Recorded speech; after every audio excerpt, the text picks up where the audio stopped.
and a very dramatic set of election results. If you haven't heard, the Five Star Movement, the anti-establishment movement founded by comedian Beppe Grillo. When I say comedian, I mean, you know, he was the most famous comedian in the country. It's a bit like maybe a few years ago Tommy Cooper setting up a party in this country. And he started this party off with an internet genius called Gianroberto Casaleggio, and they set this party up to be run and organised purely online. They were anti-corruption, anti-establishment, sceptical in many ways about the euro and the European Union, very pro-environmental policies, and they have achieved 32.6% of the vote in a country that is run under proportional representation. 1 in 3 voters have voted for the Five Star Movement.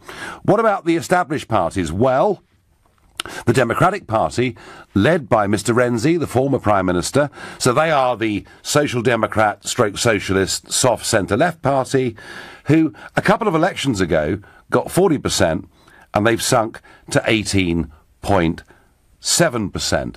Then we have the League, the Lega, as they're known in Italy, formerly the Northern League, because they wanted the north to break away from the south of Italy, but they rebranded as the League in an attempt to get votes in the south as well. They are the absolute Eurosceptics, led by a guy called Salvini, and they got 17.4%. And then the evergreen, mind you, with all those facelifts, I'm not surprised, Berlusconi, with Forza Italia, has got 14% of the vote. They are the big numbers in the Italian election. The whole thing's of great interest to me because the Five Star Movement and I, Beppe Grillo and I, in 2014, did a deal together and formed a European parliamentary group. In previous times, I've done deals with the Northern League, and I know Berlusconi because when I was first an MEP, believe it or not, he was an MEP. So I know these guys. I've met all these guys. But this is a massive anti-establishment vote. It is a big shift towards Euroscepticism, and it is, I think, a sign that the end of the EU is nigh. Because why are they rebelling against the establishment? They're doing it, yes, because they're dissatisfied with the euro, but they're doing it primarily because migration has become the fault line in European politics, and all the Social Democrat, socialist parties are seen to be just simply too soft on this issue. So when we look at this amazing situation that the anti-establishment Five Star Movement has now become Italy's biggest party, that in some way there'll be a coalition over the course of the next few months, that the leader of the Lega, the League, Matteo Salvini, in his press conference today said the euro is the wrong currency and the wrong choice. He's basically declared war on Mr. Juncker, Barnier and the European Commission. We ask ourselves, where are we going with this? Does this Italian result mean that actually the end of the European project is nigh? Is what's happened today a logical follow-on from Brexit? And if you think, no, Nigel, you're wrong. The European Union's in great shape. We don't worry about these mad Italians. It doesn't mean very much. Call me on 0345 6060 973. Or if you think, as I do, that Mr. Juncker will have his head deeply sunk into a glass with depression tonight, thinking that actually his project's fallen to pieces, then text to 84850. Or maybe you think these people may be anti-establishment, but within time they'll all become pro-establishment because they'll enjoy the trappings of office. Then, of course, tweet using the hashtag Farage and LBC at LBC. And, of course, you can watch us on Facebook and comment there too. I'm live here from LBC's London studio. So what happens next with these make-ups? Well, in theory, the Five Star Movement and the Northern League together just about have between them 50% of the vote, and they could pick up one of the much smaller parties and get over the line. And if they did that, that would be the government. However, Salvini, who is a hardline Eurosceptic. In fact, to be honest, he wants Italy to leave the European Union. Of that, there's no doubt at all. He says no, he wants a centre-right coalition. Although, to me, looking at the numbers between him, Forza Italia, and the really hard-right Brothers of Italy, they're nowhere near 50%. But the Five Star Movement, a populist movement, an anti-establishment movement, but in no way could it be called a right-wing movement, because it simply isn't. But, you know, whichever way you cut this, these are very dramatic results in Italy. There is, my view has always been that Brexit, Trump, all those big events of 2016 marked the beginning of a massive change in Western politics. The nation-state is back. People want controlled immigration, they want patriotism, and they're concerned about their identity and, indeed, their culture. And I take the view that these results in Italy are just a continuation of that trend, one that I think will go on for years to come. Tell me I'm wrong. Tell me these are short-term blips. Tell me these are just outbursts of anger. And in the end, normal service, a la Blair or Clinton, will be resumed. And you can do that by calling me on 0345 6060973. John is calling me from Helsham.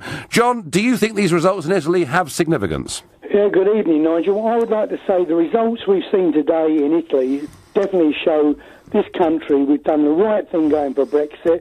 We've got a brilliant future going forward, and I do really hope Theresa May's going to get us the Brexit we want. And in Parliament today, we saw her up against Jeremy Corbyn. I think she totally slated that man. We've got to give Theresa May a little bit of credit. Let's hope she can go forward. And I think, without a shadow of doubt, the hierarchy in the Parliament in Brussels are going to be seriously worried about this result today. Oh, they'll be very worried indeed, John. Did you notice, by the way, at question time, Jeremy Corbyn, new suit, new shirt, new tie, he was looking like a Blairite smoothie, wasn't he? I really do think that Jeremy Corbyn is going to be a worried man now. If he looks at the results of what took place in Italy today, we have got a brilliant future going forward, Nigel, and certainly full credit to yourself and everybody else has tried to get this Brexit for us. And I really do feel we need to go forward on a positive position now, anyway. Is the end of the EU nigh, John? I really do think it is. I mean, Italy's the first one. We know quite well. There's lots of dissension in Spain and Portugal. I really do feel that the EU could well be in a serious decline now. Not something, John, that I personally would feel very sad about. Thank you. Robin in Herne Hill is calling. Good evening, Robin. Good evening, Nigel. Yes, a good result from Italy, both from the left and right anti-EU parties like Syriza in Greece. Yep. Totally opposed to Brussels. Yes, by the way, Robin, the point you make's valuable. A lot of people think, EU opposition is all right-wing. It's not, is it? Because Syriza was very left-wing. No, I mean, I'd probably oppose you on certain issues, even though I was a member of UKIP for a very long time. Right. I left 4 years ago, but that's irrelevant. But I'm worried about... I saw a film called Z about the Greek dictatorship, and that lasted from 67 to 74. So Europe is used to dictatorships where we're not. It's recent history. That is very true, because, of course, Franco and Salazar and the colonels in Greece, and no, that's absolutely true. So what do you think? I mean, you know, we voted Brexit, Robin, and you kind of get those arguments. What do you think made the Italians do what they did?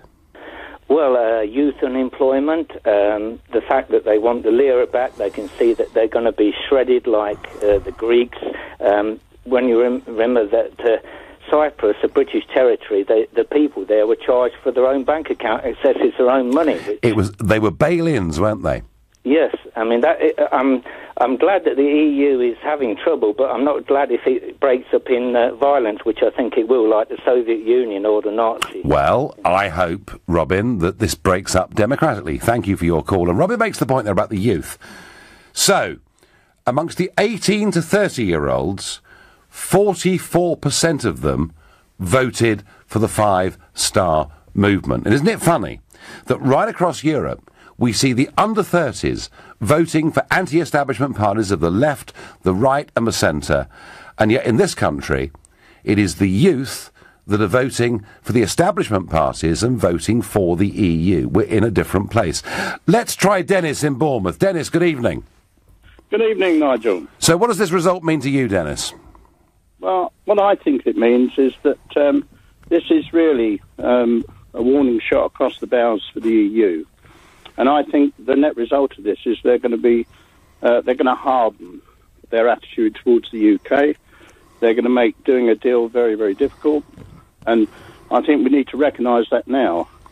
Dennis, how could it be harder than it's been already, with Monsieur Barnier talking down to us, treating our Prime Minister like a little schoolgirl, trying to put punishment clauses into any new agreement we sign? I mean, they couldn't be worse than they've been, surely, Dennis?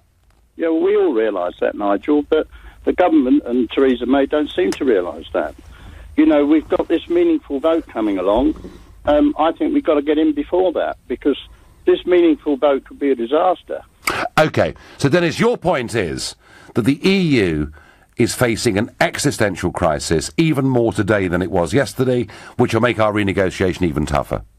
Yeah, because I think all along the EU have got one objective in mind. It's all been flared up with these different deals and concessions being made by Theresa May. But at the end of the day, they don't want us to leave. Now, if they don't want us to leave, what's their strategy? Yeah, to make it... Has to be to make it as difficult as possible. Yeah, no, Dennis... Now they get this Italian result in, that's going to make them even more nervous. Dennis, even more reason, surely, for our Prime Minister to stand up and be strong. I think we've got to go further than that. I think we mustn't just listen to what the EU is saying. We've got to predict what they really mean and what they're going to do. Now, in my mind, if we do predict that, there's only one way to go. We don't wait for a meaningful vote. We go. With a parliament that is full of Remainers. We do something now. Yeah. No, Dennis, listen, thank you. So all of the callers so far agreeing that the Italian result moves the Eurosceptic movement further on, but Dennis from Bournemouth saying, actually, that could be a problem for us. It might make Barnier even more unpleasant than he's been so far. Difficult to believe. But tell me, all those three previous callers are wrong. Tell me I'm wrong. Tell me somehow this result makes the EU stronger. You can do that by calling 0345 6060 973. You're listening to the Nigel Farage Show, exclusive in LBC. It's now 7:16. Nick Ferrari at breakfast on LBC. The accusation by MPs that Sir Bradley Wiggins and Team Sky crossed a line and used drugs to cheat. Damien Collins, who's Conservative MP for Folkestone and Hythe, and importantly chairs the Digital Culture, Media and Sports Select Committee. Shouldn't every athlete just tell us what he or she might be on? One of the reasons why these investigations have taken so long is that proper medical records weren't properly kept. Therefore, there are rightly questions both for Team Sky and British Cycling about poor record keeping, and that needs to be a lot better. Nick Ferrari at breakfast every weekday morning from 7, only on LBC.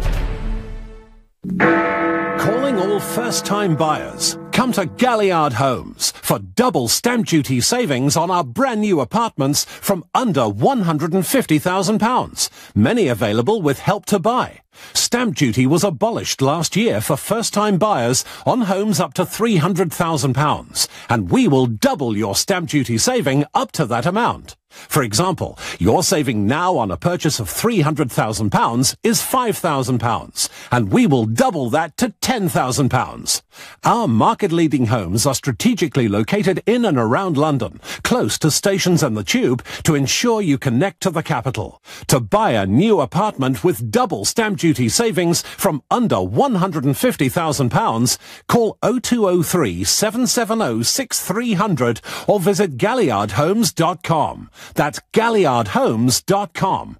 Galliard, getting you on the ladder. Terms and conditions apply. Crikey, the boiler's gone again.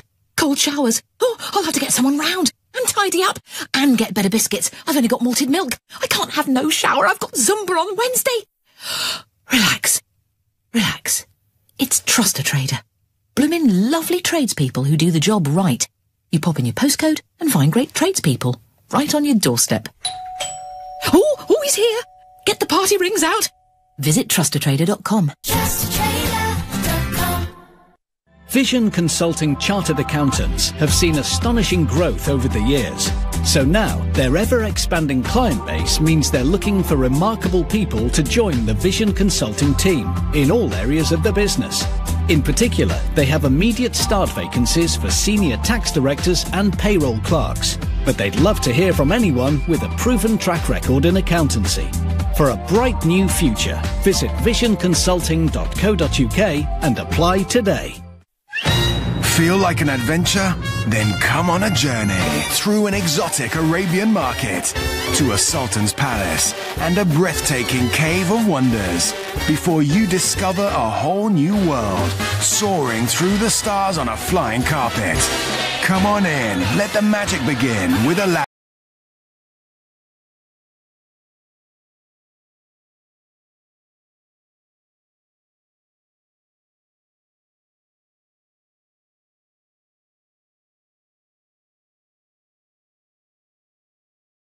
including this Coral Super offer. We're refunding all losing bets as a free bet on the Supreme Novices Hurdle. Coral, jump in. Download the Coral app from App Store and Google Play. When the fun stops, stop. 18 plus, online and telephone. Applies to first real money win or win part of each way single of £1 plus. Max refund £25 by 12 p.m 14th of March. Valid for 24 hours. One free bet per customer. Full terms at coral.co.uk. The Nigel Farage Show on LBC. Call 0345 6060 973. Big change in Italy as the anti-establishment five-star movement gets 1 in 3 votes, and the fiercely Eurosceptic League gets nearly 18% of their vote, and their leader, in a press conference, says the euro has been a huge mistake for Italy. So I'm asking you, is the end of the EU nigh? But before we get there, a little thought on my friend across the pond in DC, the Donald. So over the weekend, Trump did what he does very regularly. He promised during the election campaign to put tariffs on what he saw as strategic resources. So he's putting a 25% tariff on steel and a 10% tariff on, well, we call it aluminium. I guess he'd call it aluminum. People are always shocked and stunned and surprised when Trump actually does what he said he'd do during his election campaign. And the response from Brussels is, well, I quote the European Commission, "We will issue a swift, firm and decisive response to this threat." So they're talking now about increasing the tariffs that exist already on Tennessee bourbon, on Levi jeans, on Harley-Davidson bikes. So, folks, it's really easy. Trump's the baddie, because he's for protectionism. The EU are the goodies, because they're for free trade. Apart from this, the EU have already put tariffs on aluminium and steel. But that's okay. When the European Union put tariffs on aluminium and steel, they're still the good guys. When Trump does it, he's the devil. Talk about rank hypocrisy. Back to Italy. I'm going to go to Ludo, a brand new caller to this show. He's calling from Reading. Good evening, Ludo. Hi, good evening, Nigel. How are you? I'm very well. Now, I'm going to have half a guess that you're Italian. Yes, correct. Exactly. Right. So what do you make, Ludo, of these results overnight? Well, actually, the point is that my father was actually running for the election for the five-star movement. And what I would like to say is that the five-star movement somehow encapsulates all the frustration of the Italians, so the standards, the politics. Yeah. You know, the PD for one side and, and the other politics as well. That's why they got those votes, basically, because they are fed up of this. And, the fact that I don't believe that it's the end of the European Union if you put them in power. But, of course, it's a signal that they are giving to the rest of Europe that something has to change.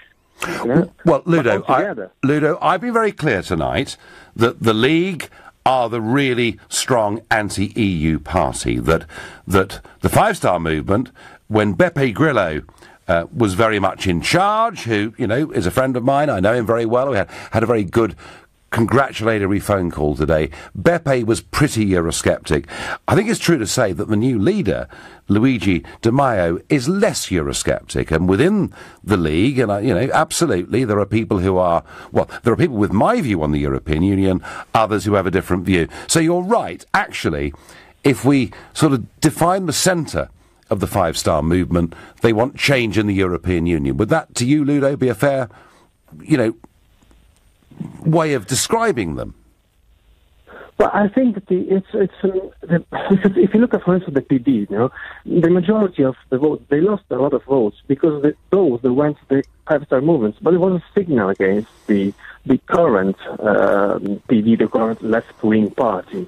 That they are really fed up of this. They are looking for change, and that this is the main thing. That young Italians, as you said, they voted for the first one because they want something new, something different. They want something new and they want change. No, Ludo, I get that. I thank you. Sam on Facebook says, good stuff, Italy. Well done, true patriots. Roger says, the EU won't give up its power lightly. Shades of what Dennis said to us earlier on the phone. Dennis, who, of course, felt that because of this, Monsieur Barnier would get even tougher with the UK. Gary says, another nail in the EU's coffin, thankfully.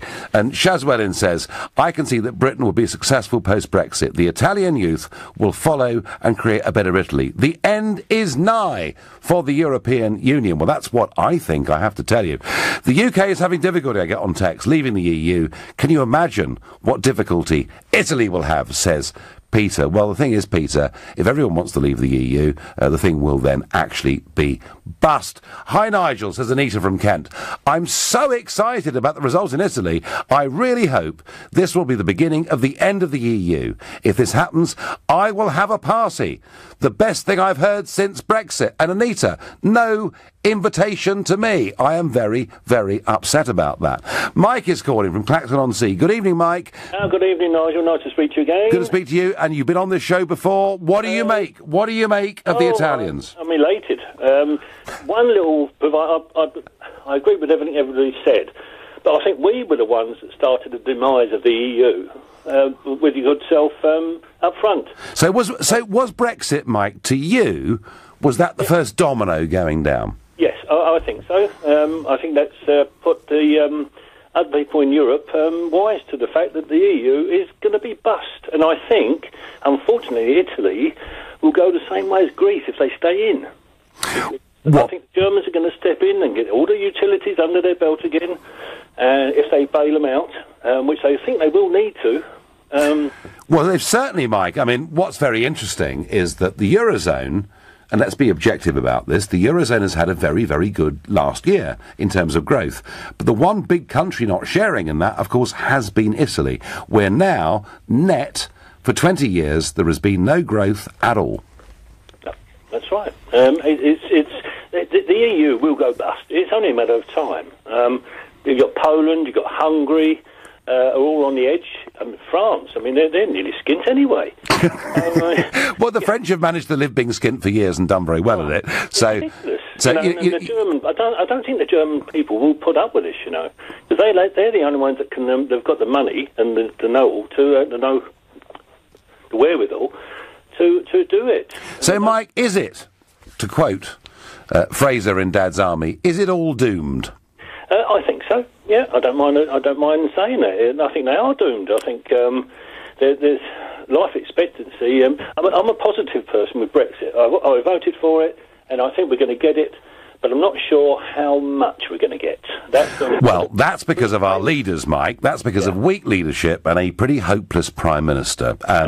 But if I said to you, Mike, the European Union had brought peace to the continent since 1945, had brought unparalleled wealth and... this is what Guy Verhofstadt says to me. Had brought unparalleled wealth and prosperity. How, Mike, can you be pleased if it's doomed? It's shocking. It is a lying. What's it? He really is. Well, I don't know. Well, I was just trying to play devil's advocate, Mike. But I didn't do it very well, did I? Mike, I thank you. Hi, Nigel. Yes, I think the writing is on the wall. It's the end of the EU. What does Chris in Richmond think? Good evening, Chris.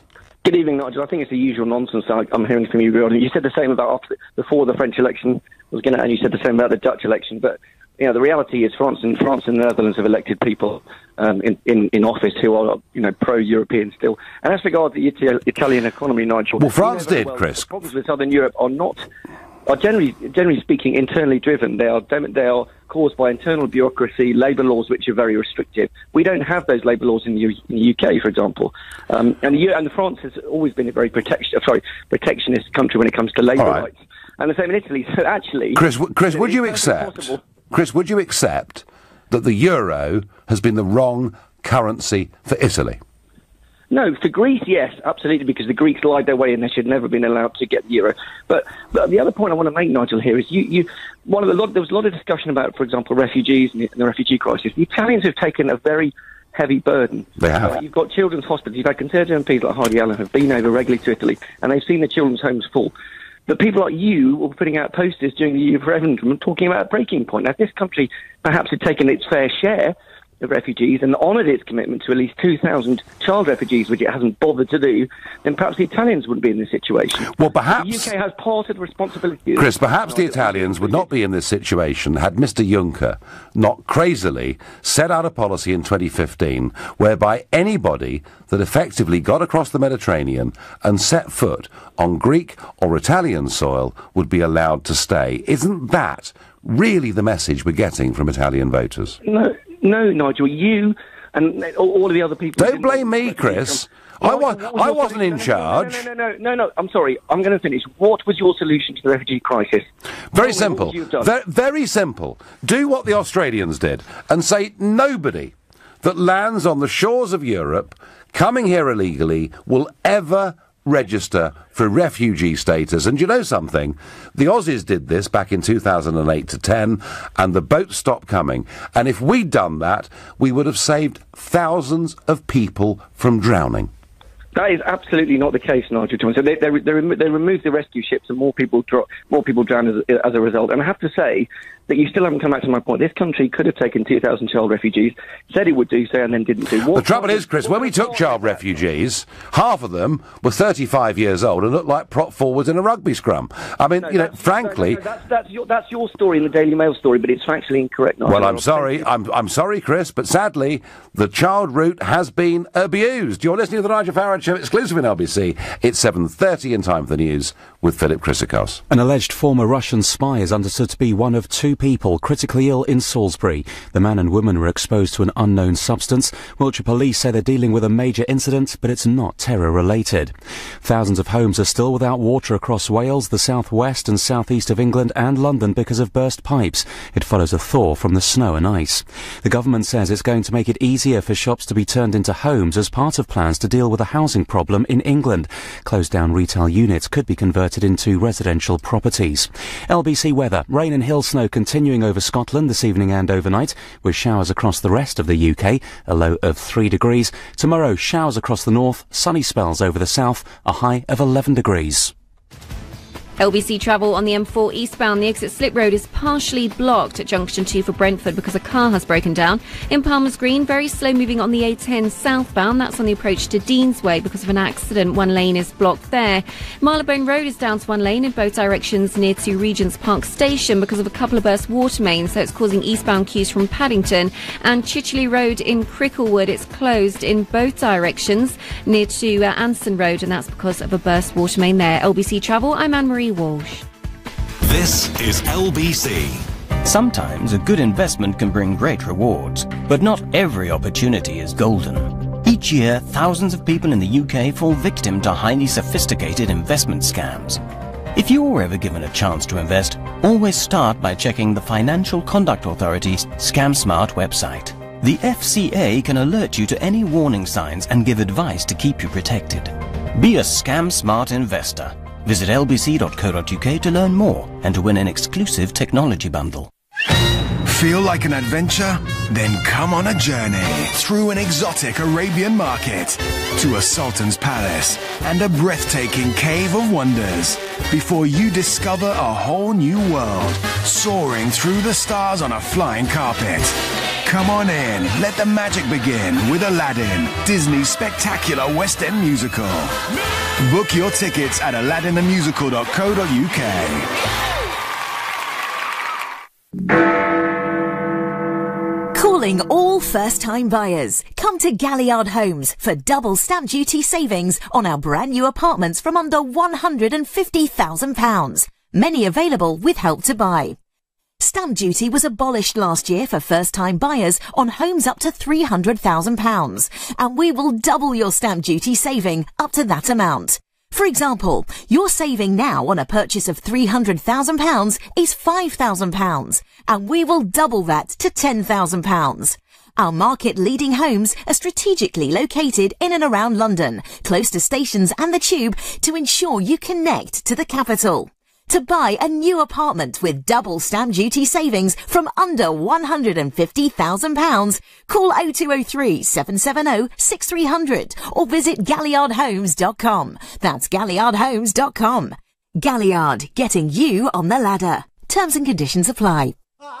Namaste. Welcome to Mala, London's unique Indian dining experience, located at the historic St Catherine's Docks, the hidden jewel of London. Marvel at the authentic antiques, murals and paintings from India's rich history. Then enjoy the finest Indian cuisine, traditionally prepared with recipes that have been handed down through the centuries. For a truly authentic taste of India, visit malarestaurant.com. It's time. Time to join the millions of people that meet happy with Zoom video conferencing. With stunning HD video, crisp audio, and instant wireless sharing across any mobile, tablet, or desktop device. But the best thing about Zoom? It just works. So ditch the distractions, join the movement, and meet happy with Zoom video conferencing. Visit zoom.us to set up your free account today. That's zoom.us. Zoom video conferencing. This is LBC, the Nigel Farage Show. Call 0345 6060 973. Text 84850. Tweet at LBC using the hashtag Farage on LBC. Dramatic overnight results from Italy. 55% of voters voting for parties that are Eurosceptic in a varying shade of degrees. And I'm asking you, does this mean the end of the EU is nigh? Let me what you think on 0345 6060 973. But now, closer to home, our Prime Minister, Theresa May, and I know that I've been really critical of her over the course of the last few months, saying that she's shown a complete lack of leadership, and frankly, she's backed down on many of the promises that she's made. Now, remember that the biggest issue that has dominated British politics over the last few years is the same one that dominated the Italian election yesterday. Yeah, it's immigration. And here is Prime Minister May at the party conference last year. We are not leaving the European Union only to give up control of immigration all over again. Well, what can you say? Good, strong, stable leadership. I mean, I almost feel like standing up, and saying, wonderful to have a Prime Minister who is so decisive and so clear on this crucial issue. And yet, here she was speaking on the Andrew Marr show yesterday.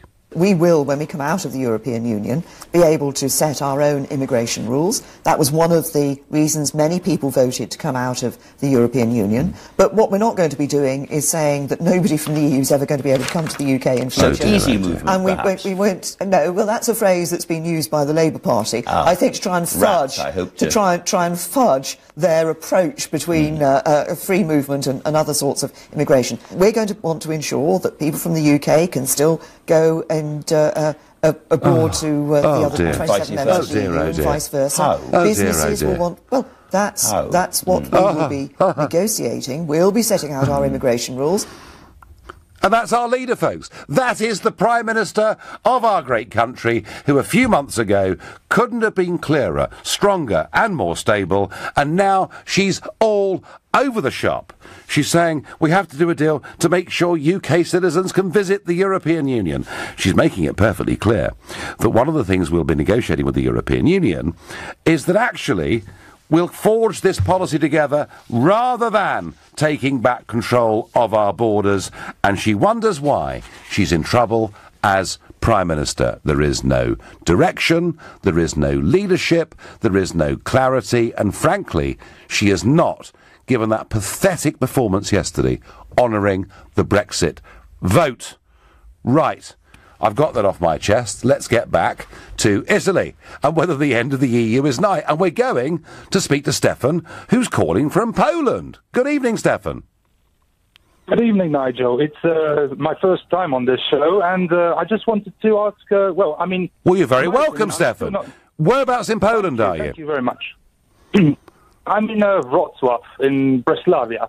Right. But regarding my question, at the moment, I don't know whether this will be the final years of the EU. I'm not sure. It could be a domino effect with Brexit and populist movements in France and the Netherlands and Italy and also. But perhaps my question is, what do you think about this? Do you think that what do you think Italy would be its relation with a post-Brexit scenario in Europe? And also, do you think a coalition government would be stable? Sorry, yeah. I tell you what I do know, Stefan. I said earlier on this show that I know Beppe Grillo well, and that I've sat since 2014.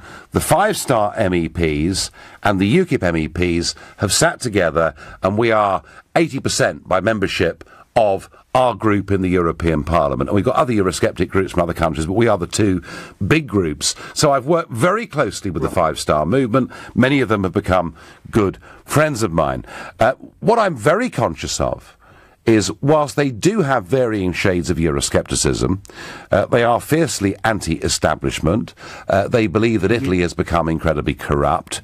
And the one thing, Stefan, they all keep saying to me is they desperately want for the EU to do a sensible free trade deal with the United Kingdom because they're worried about Italian exports. And I just hope, whatever coalition government gets formed, they put a bit of pressure on Juncker, Barnier and all that lot.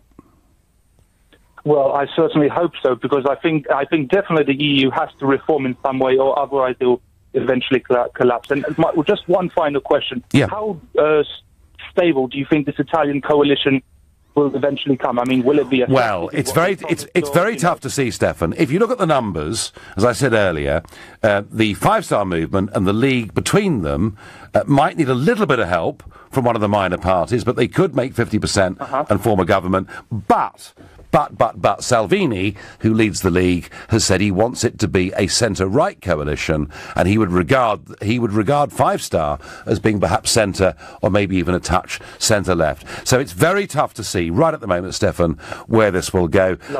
Let's hope they form a government more quickly than the Germans managed to, who put their coalition together yesterday after 5 whole months. And why, Stefan?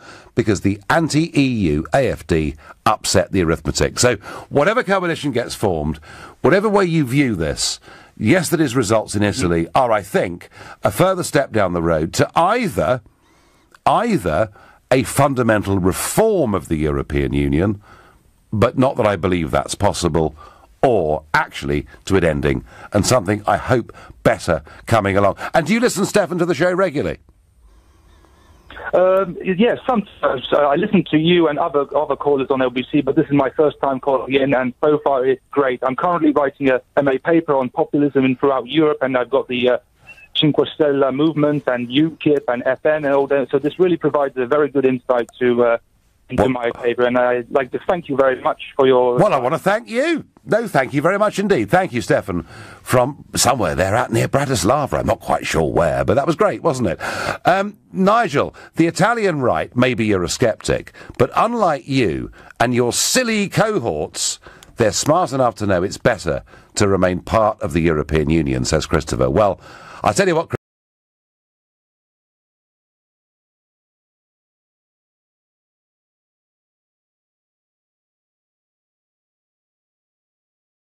Experiment, says Paul. Nigel, the UK should take responsibility for the refugees crisis because Tony Blair and George Bush invaded Iraq and David Cameron and Obama destroyed Libya. It's not the refugees' fault, says Sid. Sid, I have some sympathy with that point of view. I really do think that the bombing of Libya and the getting rid of Gaddafi, and that's not to say he's a good guy, was probably the worst foreign policy choice I've seen in my lifetime, and that may have added to the migratory flow, but that does not justify the Juncker EU refugee policy or the madness of Merkel, which I think was the worst foreign policy decision made by any European premier in the last 75 years. That's my view, but you can always tell me I'm wrong by calling 0345 6060 973. I'm going to go to Chris in Stoke-on-Trent. Chris, good evening. Evening, Nigel. You all right? Well, I'm all right. Actually, no, I'm more than all right. I'm delighted. I'm seeing massive political change. I'm seeing soft left socialist parties being destroyed. I think it's all a good thing. It is indeed. I spoke to you 2 or 3 weeks ago, reference the George Soros story. Oh, yes, I remember now. You asked if there's too much political interference from outside of the country. Yep. The reason for me call is, do you think what's happening with Italy now and what's happened with Donald Trump over the last couple of days is going to work in our favour? Well, what's happened with Donald Trump over the last couple of days is firstly what he promised, secondly is in response to a European Union that masquerades as being about free trade but actually is a protectionist bloc, and thirdly, Chris, shows why we absolutely need to have our own free trade deal with America, because clearly the European Commission and the Donald Trump administration, which I will now predict is going to win a second term in 2020, are on a head-on collision. So that makes, to me, an even stronger argument for us having our own trade deal. But the British government are proving that they aren't capable of doing these negotiations, and I just think that some pressure from the EU from another angle will help us. Well, it may and it may not. But, Chris, you know what? I had a phone call yesterday that in a sense, gets to the root of all arguments about sovereignty, whether in this country or whether it's Mr. Salvini in Italy. We had a guy on yesterday from Perth in Western Australia. He'd never called the show before. He said, look, we in Australia are a country of 25 million people. We are self-governing. We are independent. We are a first world nation. We make our own trade deals all over the world as we see fit. How can it be that in a country like yours, many of your politicians don't have the self-confidence to believe you can do that? And Chris, that is the message. Sovereignty isn't just about being independent, isn't just about controlling your borders, it's about believing in yourselves and your ability to make your own decisions. And I think Italy, yesterday, got just a little bit closer to that. You're listening to the Nigel Farage Show, exclusive in LBC. It's now 7:45. Coming up at 8 on LBC, Clive Bull. As an undercover journalist reveals what it's like to work in Britain's gig economy, do we need to change the law to protect low-paid, zero-hours workers? Clive Bull on LBC. He's always been a quiet kid. But now he doesn't interact with other children at all. Gets scared when you talk to him. Very insecure. And there's always angry shouting from the house. We all have a role to play in keeping children safe. If you think a child may be at risk, report it to your local council who can provide support. Child abuse. If you think it, report it. Find out how at gov.uk/tackle-child-abuse. We've been thinking about Janice and how she's got a lot on her plate. So when she leaves her phone behind after tasting 6 different wedding cakes, including one called Vanilla Vogue, she's more worried about squeezing into her dress than whether her mobile banking information is safe. That's because the NatWest Secure app comes with Face ID login to help you feel safe whenever you bank with us. Search NatWest Secure app. NatWest. We are what we do. App eligibility criteria apply. Face ID login available on iPhone 10. Crikey, the boiler's gone again. Cold showers. Oh, I'll have to get someone round and tidy up and get better biscuits. I've only got malted milk. I can't have no shower. I've got Zumba on Wednesday. Relax. Relax. It's Trust a Trader. Bloomin' lovely tradespeople who do the job right. You pop in your postcode and find great tradespeople right on your doorstep. Oh, he's here. Get the party rings out. Visit trustatrader.com. Trustatrader.com. Clear a house, clear an office, clear a little bit, or clear loads of it. With Clearabee, getting rid of rubbish is quick, easy and affordable. Choose our man and van rubbish removal service and we'll come and clear almost any rubbish from almost anywhere. Because whatever you want rid of, there's a Clearabee man in a Clearabee van who can do it professionally and legally. Book now at clearabee.co.uk. Clear rubbish easily. Clearabee. Cheltenham, the occasion. the spectacle, the atmosphere. 4 days that really matter. Get your money back as a free bet if your horse falls in any race at the Cheltenham Festival. Coral, jump in. Download the Coral app from App Store and Google Play. When the fun stops, stop. 18 plus online and telephone. Min bet £1. Max refund £25. Applies to win and win part of each way bets. Free bet valid for 24 hours. Stake not returned. Full terms at coral.co.uk. Dreaming of running your own business? Why not be your own boss with the support of an established brand? Visit the British and International Franchise Exhibition at Olympia, London on the 9th and 10th of March and discover a wide range of franchise businesses. Take advantage of over 60 presentations, talk to experts and build yourself a better future. For free tickets, go to franchisetickets.co.uk. That's franchisetickets.co.uk. The Nigel Farage Show on LBC. When a stand-up comedian forms a political party that then wins a national election, you have to ask yourself, who is the joke on? And in my view, the joke is on the European Union. The Italian people clearly want more sovereignty, want more control over their lives. Is this the end of the European Union? Well, of course, this Italian result itself is not the end of the European Union. But, folks, it is part of a trend that was set back in 2016. It started with Brexit. It went on to Trump. Believe me, that revolution is still rolling. That's my view. I wonder what Anthony in Bromley makes of that. Good evening. Good evening, Nigel. How are you? I'm very well. I'm pleased because, you know, people that I've worked with for years in the European Parliament are now about to run Italy, so I'm very pleased about that.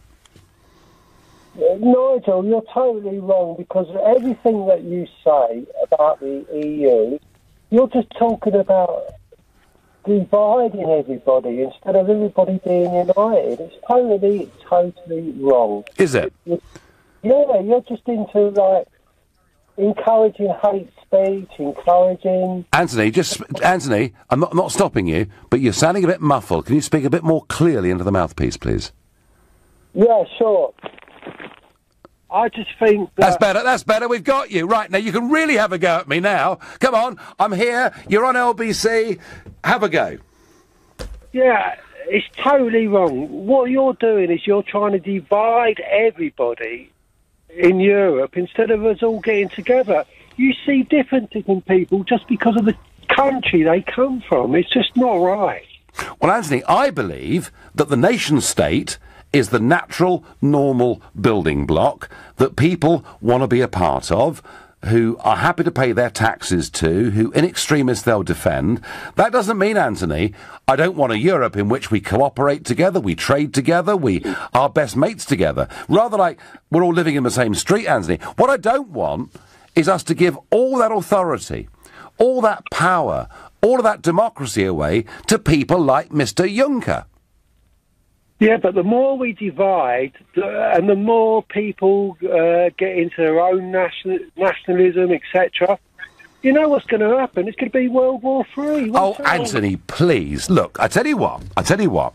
I know the architects of this European project thought that it was about bringing peace. They believed that if you destroyed the nation-state, it would bring peace. But they got something wrong, Anthony. If nation-states are democratic, if those governments are controlled by their electorate, they will never go to war with each other. And I challenge you, I challenge anybody listening to LBC or on broader social media, give me one example of a mature, functioning democracy going to war with another. Yeah, but... there isn't one. What you're trying to create, it's not going to be democracies. It's going to be like fascist dictators. How dare you? How dare you? When have I ever suggested that I wanted a fascist dictatorship? Well, it's, you know, all these, you go on about all these immigrants coming over. Hang on, when have you ever heard me say that? I've talked about controlling our borders. I've talked about being like 200 other countries in the world who make decisions about who should go and live there. Anthony, what I'm arguing for is normality. What is weird is to give up control of your borders and let Mr. Juncker, I mean, he wasn't much use before lunch, let alone afterwards, run our country. Yeah, but that's your idea of normality. Mine is, let's all get on together. Let's all create a better world together. Let's get our institutions into these places like Libya, and so they wouldn't want to all come over here in the first place. Anthony, I wouldn't fight you on that at all. I think Libya was a catastrophic mistake. How it can be that only 12 MPs were against the bombing of Libya and the removal of Gaddafi, which opened the door for ISIS, I don't know. But Anthony, let me just ask you, I mean, do you believe in the European project as it's currently constructed? I believe it should definitely change a bit, but I believe in it much more than I believe in us being a separate nation away from it. All right, fine. And the question tonight I was asking is, does the Italian result mean the end of the EU is nigh? Do you accept, Anthony, that yesterday's result in Italy brings the EU's demise a little bit closer? No. No, all right, fine, OK, we disagree. Anthony, I thank you very much indeed. Brian from Essex says, listening to you, Nigel, I wonder how long you have been promotions manager for Jeremy Corbyn, considering your stance on Mrs May. Well, Brian, if you like people like Mrs May, who stand up and say, we will control our borders, and we'll be in charge, and the party conference hall chair, and then gives a mealy mouth, well, of course, we have to make sure that we've got the regulations right, so that people can go on day trips to Calais. I mean, God help us. Mahmood is calling from Putney. Good evening, Mahmood. Good evening, Nigel. I just wanted to make the point that, we never complained in Europe when, after the, in South Africa, when apartheid, white minority rule after that, you had an influx of South Africans, also Australians as well, and New Zealanders coming to this country, and nobody complained. It's only when you have refugees coming over from parts of the world that aren't necessarily white that all of a sudden people in Europe are complaining, and you're okay, yes, right, I mean, it's right. Now, there are two debates here, Mahmood. One is open doors to the European Union, and the real objection and the real argument that led up to that referendum were too many people from Central and Eastern Europe, too many people from 8 and then 10 former communist countries being freely available to come, and all of them were white, Mahmood. All of them. Yeah, but why didn't we complain about the South Africans and the Australians and the New Zealanders coming? Because they didn't get automatic rights to residency. They used to get short-term work permits and worked in pubs and barbers' shops and whatever, and had to leave at the end of 2 years. It's very different. Yeah. Yeah, but the thing is, why are we complaining about these refugees coming over from Libya and other places when we've created the problem over there? And it's not. You talk about Libya as being just an aberration. It's not. It's part of a pattern that Europe. I mean, what Belgium did to the Congo. And I can go on. What Britain did to parts of Africa. Transatlantic slavery. Our institutions. We ended slavery. Mahmood, hang on. No. We ended slavery. We ended slavery. We created slavery. We ended slavery, and we should be proud of the fact that we actually created slavery. We forced other countries using the Royal Navy to stop slavery too. And now, and do you know something? There are now slave markets in Libya. All right, so you could argue we helped bring it back again through bad foreign policy. But we shouldn't hang our heads in shame over this, should we? Of course we should. We created slavery. The transatlantic slave trade was created by Europe. Well, was it somebody else that did that? I mean, I don't know. Was it? How does this? Help me. How does this link to the Italian elections yesterday? Because what you have is you have Western Europe wanting to have its cake and eating it. They've been exploiting countries around the world for centuries. All right, Mahmood. And now when they come over here wanting to get something back, I think Mahmood, I think you've missed the point, but I thank you. I've got time for one last caller, Paul, a brand new caller to LBC, who lives in delightful Filey in North Yorkshire. Paul, hello. Good evening, Nigel. I think David Davis and Theresa May's birthday and Christmas came all at once yesterday. Right, how's that? Because we have now got a man on the inside. So our good friends Juncker and Barnier cannot boast about the 27 all against you. Mm-hmm. If the gentleman that leads Five Star Coalition is as anti-EU as you suggest, and you know your staff, then I think we've got a friend on the inside. And I think now we've got to go in hard. He's going to, in Cockney parlance, he's going to grass them up. Paul, I've got to go, mate. That's the end of the show. Now, the Five Star Movement are not as anti-EU as me, but they are critical. There's no doubt the Lega, who've done incredibly well on nearly 18%, are pretty much as hardline as I am on the European Union. Either way, folks, it's been a massive shift in politics overnight.